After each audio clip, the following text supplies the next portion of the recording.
नवीकरणीय ऊर्जा को अपनाया जाएगा। अगर नवीकरणीय ऊर्जा को आप अपना रहे हैं तो उसमें इन्वेस्टमेंट भी तो हो रहा है, तो अर्थव्यवस्था में पैसा आएगा। ठीक है, एक तो ये बात हो। इंक्रीजिंग इनकम टैक्स रेट, अगर इनकम टैक्स का रेट बढ़ जाता है तो लोगों के हाथ में कम पैसा बचेगा, जो आपकी डिस्पोजेबल इनकम है वो कम हो जाएगी, और अगर डिस्पोजेबल इनकम कम हो जाएगी तो वो एक्सपेंशनरी नहीं है, वो कॉन्ट्रैक्शनरी कहलाती है। इसका करेक्ट आंसर हो जाएगा ऑप्शन नंबर सी।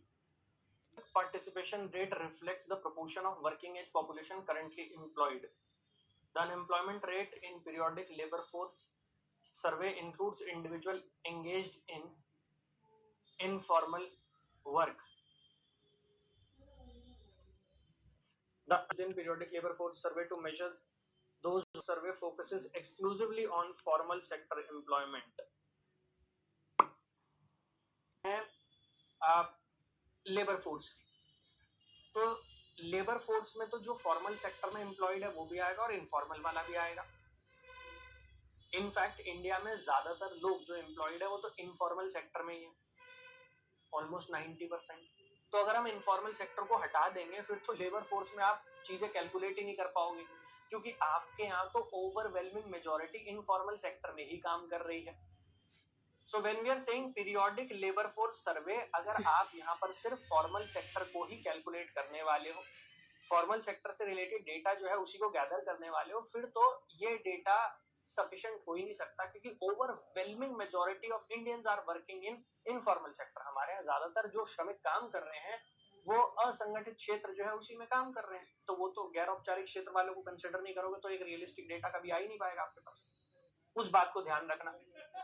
वर्क पार्टिसिपेशन रेट मतलब आप वर्क में पार्टिसिपेट कर रहे हैं। Reflects the proportion of working age population currently employed. भाई जब हम लेबर फोर्स की बात करते हैं तो लेबर फोर्स में हम उन्हीं को तो काउंट करते हैं जो वर्किंग एज पॉपुलेशन में है।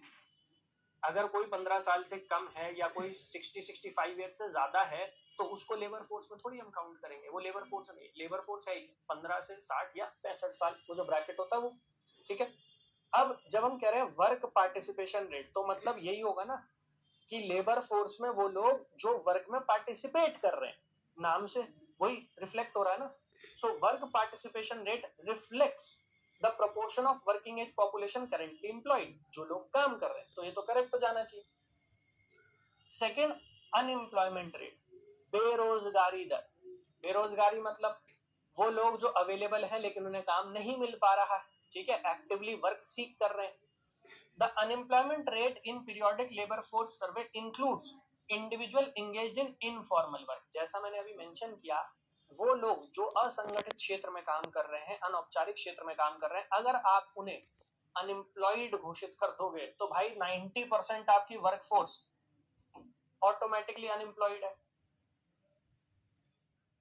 नॉट करेक्ट, लॉजिकल नहीं है वो बात।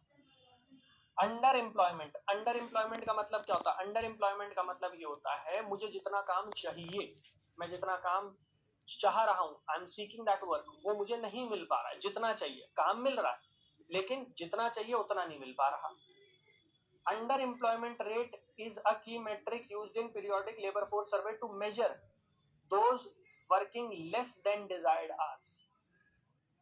भाई अंडर एम्प्लॉयमेंट का मतलब ही क्या? अंडर एम्प्लॉयमेंट का मतलब या तो आप ये लगा लो कि जिस काबिल में हूं मुझे उस स्तर का काम नहीं मिल पा रहा, भाई जो मेरी क्वालिफिकेशन है, जो मेरी कैपेबिलिटी है, मुझे उस लेवल का नहीं मिल पा रहा, या फिर जितना टाइम मैं काम करना चाहता हूं मुझे उतना नहीं मिल पा रहा, तो मेरे जो डिजायर्स हैं उसके अकॉर्डिंग नहीं मिल पा रहा, वही तो कहलाएगा ना under employment. Periodic labour force survey focuses exclusively on formal sector employment. Again वही बात आ जाएगी, चाहे ये कह लो चाहे ये कह लो, बात तो आप एक ही कहने की कोशिश कर रहे हो और दोनों ही बात गलत है। अगर सिर्फ हम फॉर्मल सेक्टर पर फोकस करेंगे तो याद रखना 90% पॉपुलेशन मतलब वर्किंग एज पॉपुलेशन तो वो तो फिर अनएम्प्लॉयड ही है, क्योंकि ज्यादातर तो लोग इनफॉर्मल सेक्टर में ही है। सो फर्स्ट एंड थर्ड मतलब बी करेक्ट पूछा है, बी हो गया भाई करेक्ट आंसर। ठीक है, बहुत सारे केसेस में ना लॉजिक्स लग जाते हैं जो मैं समझाते हुए चलता हूँ आपको।